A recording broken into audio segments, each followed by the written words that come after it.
Ngiyanibingelela nonke umhlaba wonke jikelele obingelelayo njengamanje uKhuzani umfowampongo Sindlamlenze bathi the president of the Blue Nation is the ambassador of the people.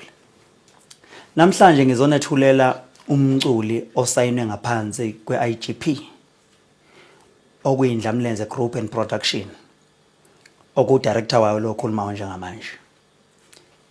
Lo mculi engizomethula umculi wesifazane engihambe ngabona ukuthi njengoba kuyinyanga yabantu besifazane asibasize abantu besifazane kunokuba sibahlukumeze. Ngiyakhumbula ukuthi kusukela kudala emculweni umlando walomculo bengavele kusuke nje wesifazane oyengenele estudio kodwa wesifazane ubelekelelo wesilisa bese yaphumelela. Uma singabayekelela angeke vele umculo wabantu besifazane siubone udlondlobala kanti bangamagagu laba bantu. Uma uzobuka manje zonke inkampani esayina abantu besilisa ayikho inkampani esayina umuntu wesifazane. Yini na ingoba abantu besifazane kunokuba sibalekelele thina sibabuka njengabantu okumele ngabe bahlukunyezwa kanti cha laba bantu bangabantu esingabo nje basiphila nje emhlabeni. Nizokhumbula ukuthi mangikhuluma ngengane zomama liphethwe ubaba uShobeni Khuzwayo umuntu wesilisa loyo. Mangikhuluma ngathi Mhlophe ebephethwe ubaba Mahawukela umuntu wesilisa loyo. Ngikhulume ngentombi kaMjapan, ngikhulume ngentombi kaShwi, intombi zaMageza, amalanda amhlophe okuyiqembu kaMgqumeni. Bonke laba bantu babesizwa ngabantu besilisa ukuze bekwazi bephumelele. Nami ke njengomculi kaMaskandi ngithi ngiyobe angikwenzile konke phekwa lokho uNkulunkulu asengibusise khona ukuthi abanye abantu mabedinga usizo ngabalekeleli.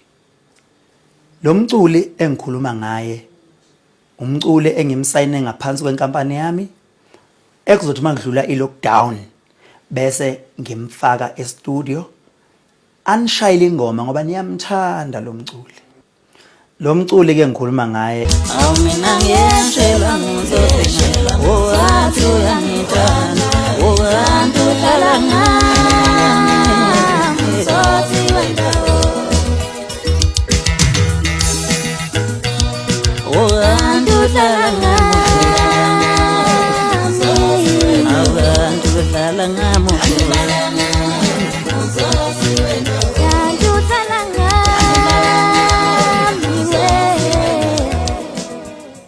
igama lakhe nguSiphesihle ungwakaZulu. Engicela ukusho kakhulu ukuthi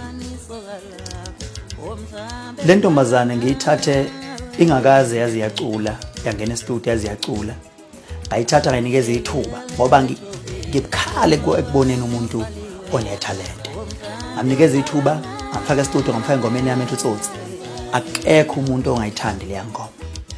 Okwami yini ukuthi ngithi lo Jose enuzwayo ake nginike wona ube mningi kenuzwe ukuthi njalo. Sizoqinisekisa ukuthi umsebenzi wentombazane uhamba ngendlela okuyiyona ingane iyathuthuka ngetalent layo. Nami kusasa abakhona abawuhamba bebone amava ami kulomculo ngoba ukukhukhumeza mina ngekusiza ukuthi ngilekelelwe abantu ngoba mina ngaphandle kwabantu ngalala ngadlile. Kodwa abantu mabengisiza nami okwami ukuthi ngisize abanye abantu. Ngithi ngidlulisa ukubonga kakhulu emphakathi wakithi ungeseka ikhona lokho ngenza ukuthi nami ngiseke abanye abantu. Mhla futhi abantu sebengasangiseki nami kuyoba nzima futhi ukuthi ngiseke abanye abantu ngoba ngabe nganawo amandla okwenza lokho. Kodwa ngoba ninginika amandla nami ke ngizokwazi ukuthi ngithole isibindi ngilekelela abanye abantu.